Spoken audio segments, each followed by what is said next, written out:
신앙생활을 한마디로 얘기하면, 다른 말로 얘기하면 관계라고 말할 수가 있습니다. 관계. 신앙생활에서 중요한 게 관계입니다.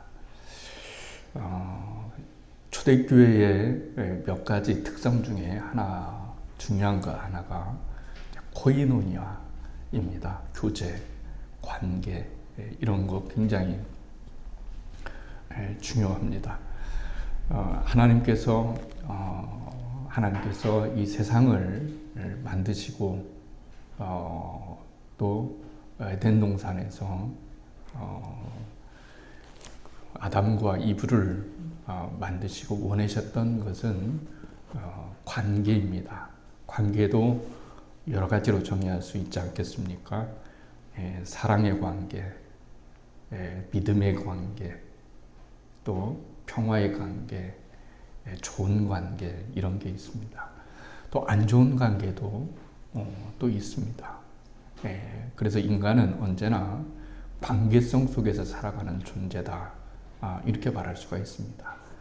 언젠가 제가 여러분들에게 수없이 말씀을 드렸던 것처럼 사탄이 시험을 주고자 하는 궁극적 그 목적은 관계의 단절이라고 말씀을 드렸습니다. 하나님과의 관계의 단절, 이웃과의 관계의 단절, 내 자신과의 관계의 단절을 끊임없이 시험하는 것이 사단의 궁극적 시험의 존재, 그 정체다라고 하는 것을 말씀을 드렸습니다. 하나님께서 에덴 동산을 창설하시고 아담과 이브를 만드시고 난 다음에 사랑의 관계를 원하셨습니다. 그리고 관계가 굉장히 좋았습니다. 하나님과 관계가 좋으니까 마음이 평안하고 화평하고 행복했습니다. 그런데 사탄의 시험이 하나님의 말씀을 불순종함으로 하나님과의 관계를 깨어놓았습니다. 그리고 난 다음에 인간은 불행이 찾아왔습니다. 하나님과의 관계를 잘 맺지 못하고 관계가 깨어져 버리니까 평안이 없어지고 그리고 죄가 들어왔습니다. 사람과 사람이 미워하게 됩니다. 그래서 형이 동생을 돌로 쳐서 죽이는 그런 비극이 일어났습니다. 이렇게 관계는 사람들로 하여금 어떤 관계를 갖느냐에 따라서 달라집니다. 예수님께서 이 땅에 오신 목적은 관계성의 회복을 위해서 오셨습니다. 관계성의 회복입니다. 하나님과 우리 사이, 예수님이 오시기 전에는 하나님과 우리 사이의 관계는 사실 안 좋은 관계였습니다. 원수된 관계였습니다. 우리는 죽어 마땅한 죄인이었고 하나님께 나올 수 없는 존재이었고 죽어서 우리는 멸망을 할 수밖에 없는 그런 존재였습니다. 그런데 하나님께서 그리스도를 이 땅에 보내주셔서 그리스도를 죽게 하심으로 하나님과 우리 사이의 관계를 다시 이어놓았습니다. 그래서 이 관계를 우리가 소중히 여기고 이 관계를 이어나가는 것이 굉장히 중요한 것이라고 말할 수가 있습니다. 보통 사람들 만날 때 물어보는 경우가 있습니다. 목사님, 사모님하고 만났는데 누가 먼저 좋아했어요? 이렇게 물어볼 때가 있습니다. 그러면은 어떻게 대답합니까? 누구 위주로 대답을 합니까? 원래 난 안 좋아했는데 또 귀찮게 결혼해 달라고 해서 한 번만 결혼해 달라고 해서 먼저 프로포즈를 해서 어쩔 수 없이 결혼했다. 이렇게 뻥을 치는 경우가 대부분입니다. 여러분들은 결혼할 때 누가 먼저 좋아하셨습니까?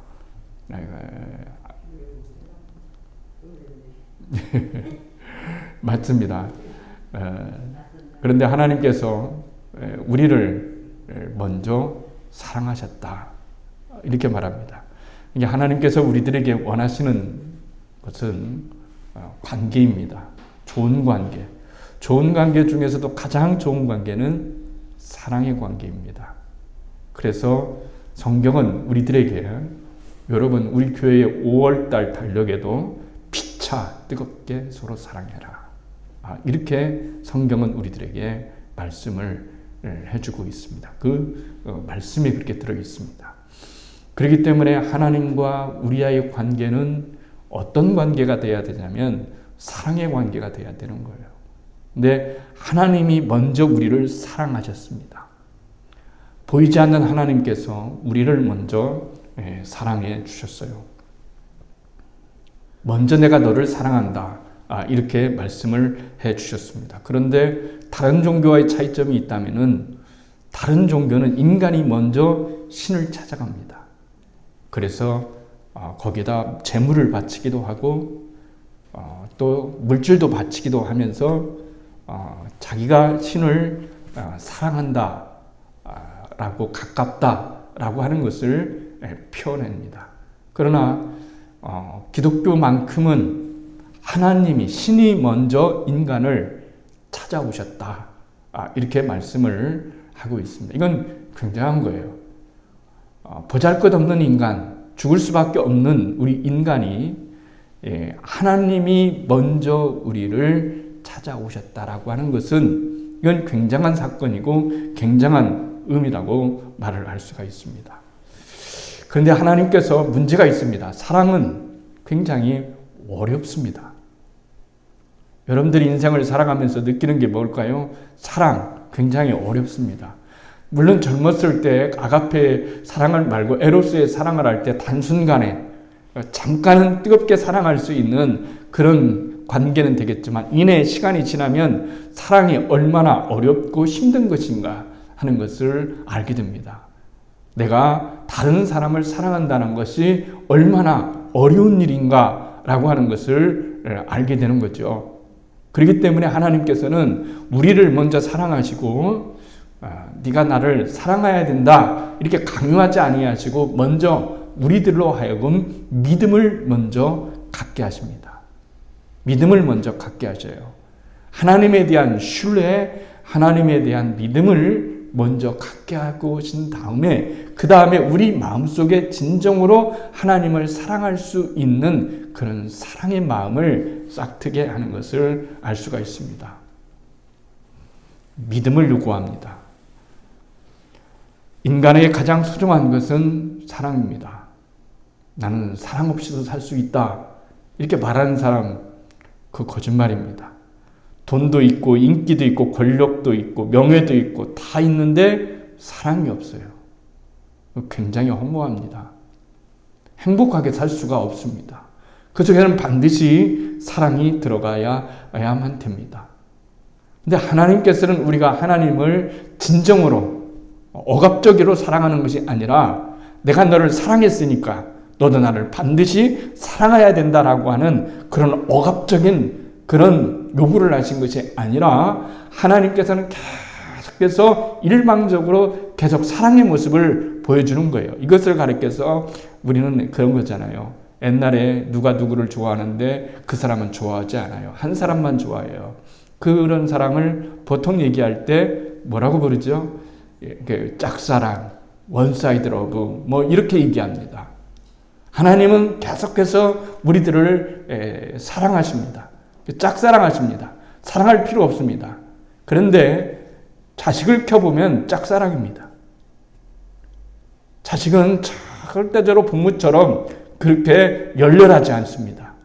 어렸을 때나 엄마 없으면 못 살아요, 아빠 없으면 못 살 것 같지만, 나이가 크고 제 또래를 만나고 자기의 남자친구, 여자친구를 만나게 되면, 그리고 자기의 남편, 아내들을 만나게 되면 부모에 대한 그런 관계는 별로 그렇게 중요하지 않습니다. 그러나 부모는 굉장히 중요합니다. 나이가 들수록 느끼는 것이 자식에 대한 사랑입니다. 그냥 얼굴만 봐도 좋겠다 라고 하는 거죠. 하나님께서 우리들에게 보여주신 사랑이 바로 그 한쪽 사랑입니다. 원사이드 러브의 사랑입니다. 한쪽에서 계속해서 하나님께서 사랑을 한다는 것을 보여주는데 우리는 어떤 사람은 그 사랑을 알지도 못합니다. 느끼지도 못합니다. 들으려고 하지도 않습니다. 애초에 관심도 없습니다. 그러면서도 하나님은 계속해서 하나님의 구원의 일을 하고 계시는 거죠. 그것이 하나님이 우리를 향해서 가지는 사랑이라고 말할 수가 있습니다. 혹시나 나는 외롭다. 나는 인생이 너무 외롭고 나는 혼자라고 생각하는 사람은 하나님에 대한 사랑을 빨리 찾아야 됩니다. 하나님의 사랑만이 진정한 사랑이고 그리스도의 사랑만이 나를 아껴줄 수 있는, 나와 영원히 함께할 수 있는 그런 진정한 사랑이기 때문에 그렇습니다. 주님께서 우리의 문을 두드립니다. 함께 살자고, 함께 사랑하자고, 함께 관계하자고, 좋은 관계를, 사랑의 관계를 맺으면서 우리 같이 살자. 이렇게 말해서 이렇게 문을 두드립니다. 그래서 우리가 계시록에 나온 말씀처럼 볼지어다. 내가 문 밖에 서서 문을 두드린다. 누구든지 내 음성을 듣고 열면 그에게로 들어가 그와 더불어 먹고 그는 나와 더불어 먹으리라. 이렇게 말씀을 하고 있어요. 우리 그림도 그거 보이지 않습니까? 여러분, 예수님께서 문 밖에서 서 계시는 그 성화를 보게 됩니다. 힘이 있어요. 능력이 있어요. 막 사랑을 냈어요. 근데 관심도 안 줘요. 그러면은 인간이라면 어떻게 하겠습니까? 그 문 부시고 들어가죠. 문 부시고 들어갑니다. 그냥 사랑은 절대로 문을 부시지 않습니다. 문을 부시지 않습니다. 문을 부시고 들어가지 않습니다. 사랑은 문을 열 때까지 기다립니다. 하나님이 우리를 그렇게 기다리는 거예요. 열 때까지 여러분 기다립니다. 그러면 믿음이라는 것이 무엇일까요? 믿음은 어떻게 생기는 걸까요? 사랑의 관계에서 생기는 거예요. 사랑하면 믿게 되는 겁니다. 그리고 믿게 되면 반드시 사랑하게 되어 있습니다. 그래서 성경에 말씀드린 것처럼 요한복음 1장 12절에 영접하는 자, 곧 그 이름을 믿는 자들에게는 하나님의 자녀가 되는 권세를 주셨으니 이렇게 말씀하고 있습니다. 영접하는 자와 믿는 자가 같이 나란히 동격으로 서 있습니다. 그러니까 영접하는 자는 믿는 자입니다. 믿는 자는 반드시 영접을 하는 자입니다. 이 말씀을 통해서 보는 것은 영접이라고 하는 것은 무엇일까요? 받아들이는 거예요. 받아들이는 겁니다. 그리고 환영을 하는 것이 영접이라고 말할 수가 있습니다. 단글 소재로 이야기하는 탕자 이야기를 우리 잘 알고 있지 않습니까? 아버지가 참 좋은 아버지예요. 같이 살 때는 좋은 아버지가 뭔지를 몰라요. 그런데 젊었을 때에 아버지, 어머니 밑에서 사는 아이들의 공통적인 게 뭘까요? 자유하고 싶다는 거예요. 그렇죠? 그래서 뭐 하고 싶냐면은 자취하고 싶어요. 이상하게 물어보면은 나 자취하고 싶어요. 뭐 이런 거예요. 부모님이 잘해주시고 그런데도 나 좀 떨어져서 살고 싶어요. 나 혼자 살고 싶어요. 집 하나 얻어주세요. 이런 거예요. 저도 굉장히 집안이 엄했습니다. 아버지가 굉장히 엄했어요. 그래서 아버지에게 사랑한다라고 하는 이 이야기를 듣지 못했습니다. 우리 때의 유교적인 관점에서 살았던 아버지들이 자식에게 사랑한다라고 얘기한다는 것은 그건 정말 파격적인 거죠. 있을 수 없는 얘기죠. 그러니까 뭐 바라지도 않지만 그런 얘기를 들어본 적이 없어요. 그래서 내가 결혼하면은 자식들에게 사랑한다라는 말을 잘 해야 되겠다라고 그랬어요. 그래서 자식들이 중학교 한 3학년 때까지는 성공했어요. 잘 때 안아주고 뽀뽀하면서 사랑해요. 잘 자라 그랬어요. 크니까는요, 이제는 좀 어색한 거예요. 와도 어색하고, 딸내미는 그래도 괜찮은데 아들은 별로 말도 없고 자기 할 일만 하고 가고, 뭐 그래도 왔다만 가도 좋은 거예요. 그러니까 우리들 시대에는 하나님께서 아버지가 자녀에게 사랑한다고 하는 그런 고백을 받기가 어려운 그런 시대였어요. 이 아들이 부잣집입니다. 부잣집 아들, 여러분 얼마나 부럽습니까? 좋은 옷 입지요. 가락지 끼고 있지요. 말 한마디 하면 머슴들이 일을 다 해결하죠. 뭐 부러울 게 뭐 있겠어요. 그런데도 인간은 부족한 것을 느끼는 거예요. 좀 내 마음대로 살고 싶은 거예요. 내 마음대로 살아봤자 사실은 별거 없어요. 그렇죠? 살아봤자.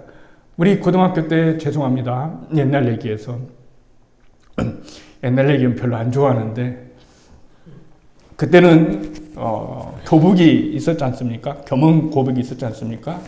그래서 좀 멋냄이라고요. 선생님들이 훅구르라고 하는 게 있죠. 이렇게.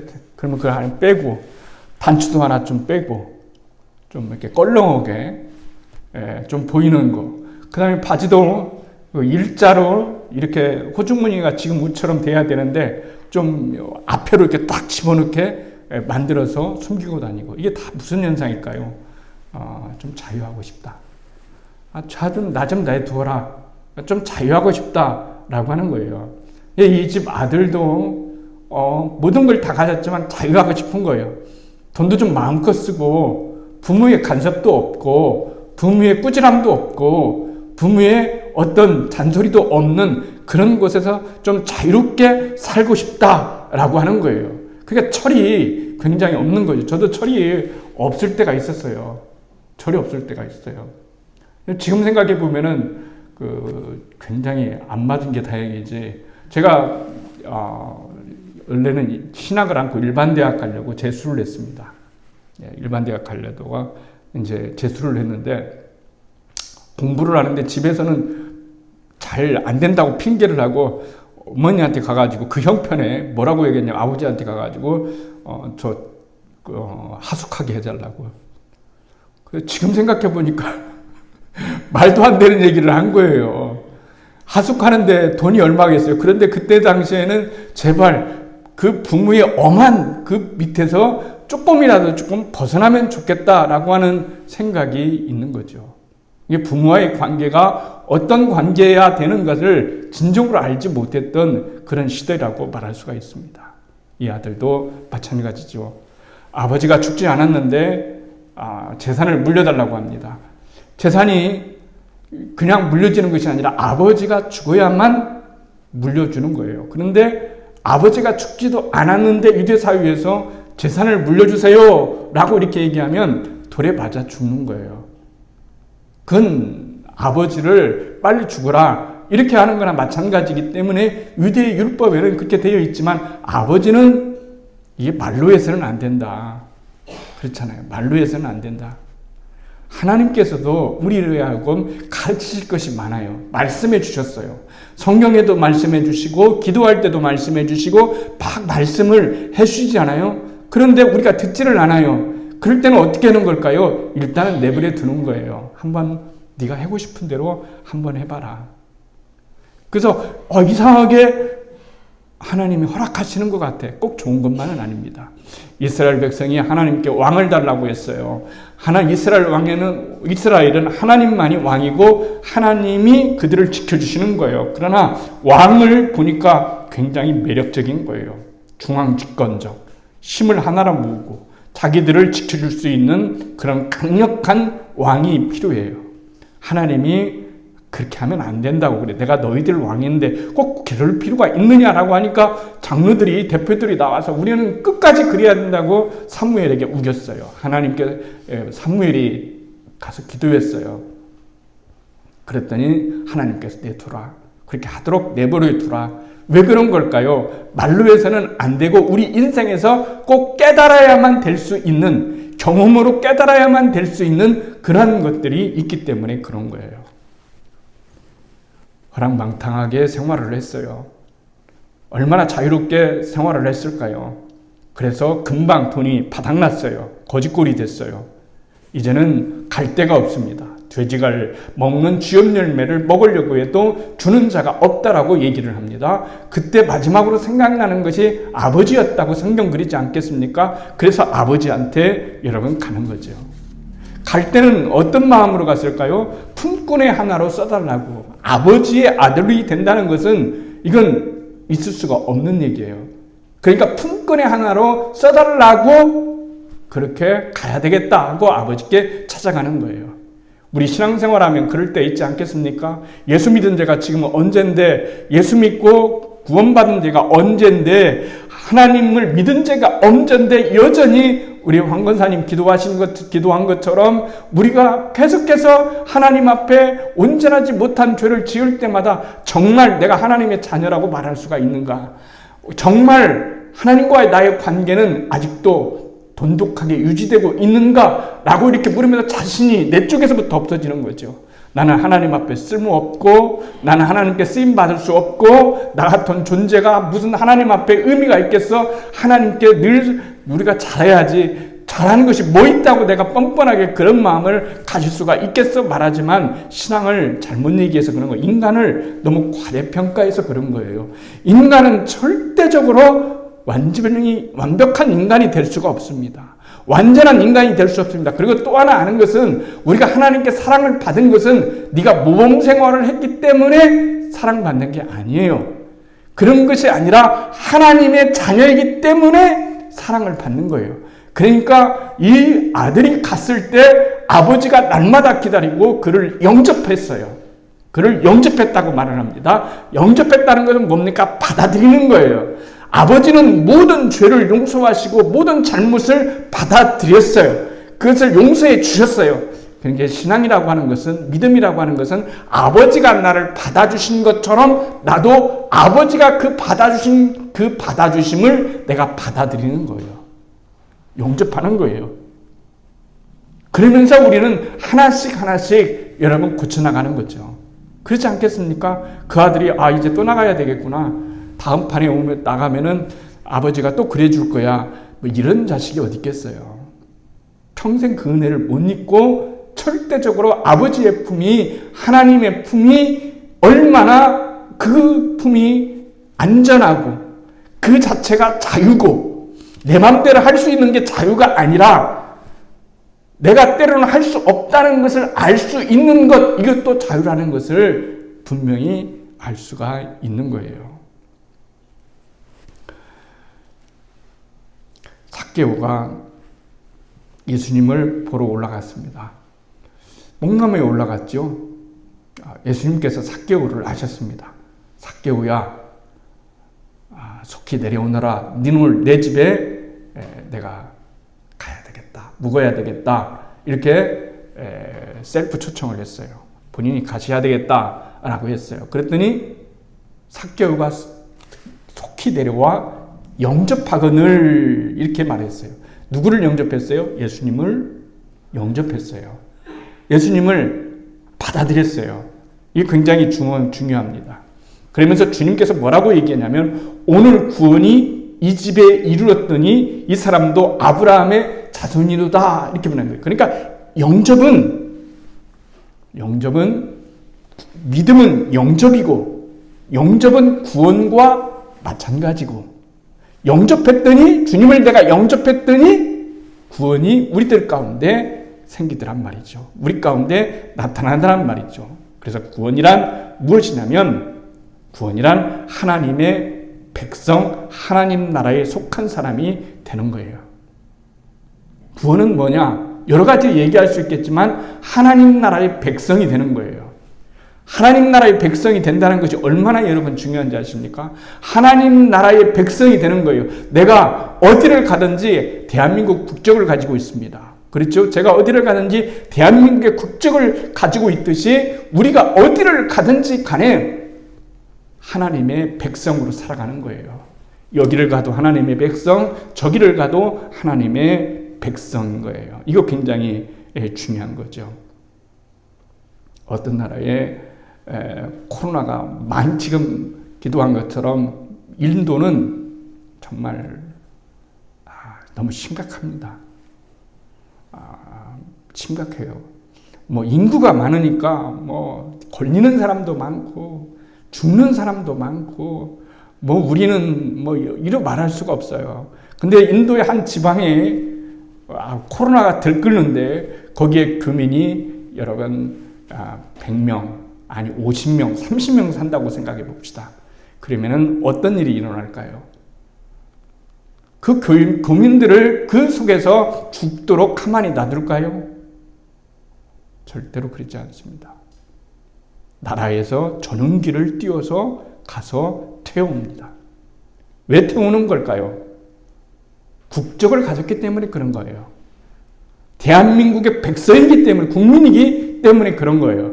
태울 때 여러분 뒷조사를 다 해서 수사 경력 모든 뒷조사를 다 해서 이 사람은 전과 몇 범이고 어떤 일이 있었고 이런 걸 캐물어보고 난 다음에 데려오는 사람은 없어요. 그냥 대한민국의 국적을 가지고 있으면 그 사람이 착하든지 그 사람이 나쁘든지 그 사람이 악하든지 어떤 등든지 간에 그 모든 사람을 다 태워오는 거예요.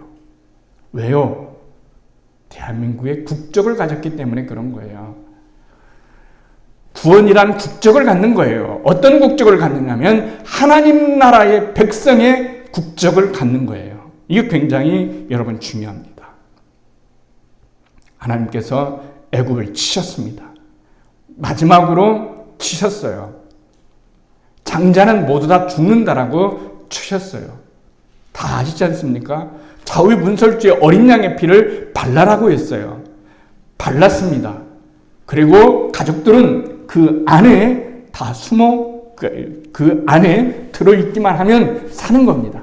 근데 하나님께서 모세에게 말씀하실 때에 아까 말씀하신 것처럼 절대적으로 착한 사람, 착하지 않은 사람, 선한 사람, 악한 사람, 죄를 많이 진 사람, 죄를 적게 진 사람 이렇게 구분해가지고 하는 것이 아니라 그냥 다 어떤 사람이든 어떤 존재이든 내 백성이면 이스라엘 백성이면 좌우의 문설주에 어린 양의 피를 바르고 그리고 그곳에 가서 그 안에 있으면 죽음의 사자가 지나갈 것이라고 말씀을 하신 거예요. 이게 복음인 겁니다. 복음은 언제나 우리들에게 그런 은혜를 베풀어 주시는 거예요. 그게 사랑입니다. 사랑이 왜 좋습니까?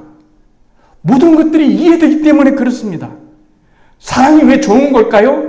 모든 것을 영접하고 받아들일 수가 있기 때문에 여러분 그렇습니다. 한번 가만히 생각해 보십시오. 할 수 없는 것이 무엇입니까? 바로 사랑이 없고 있고의 문제였다는 것을 알게 됩니다. 오늘 로마서 5장 8절에 이렇게 말합니다.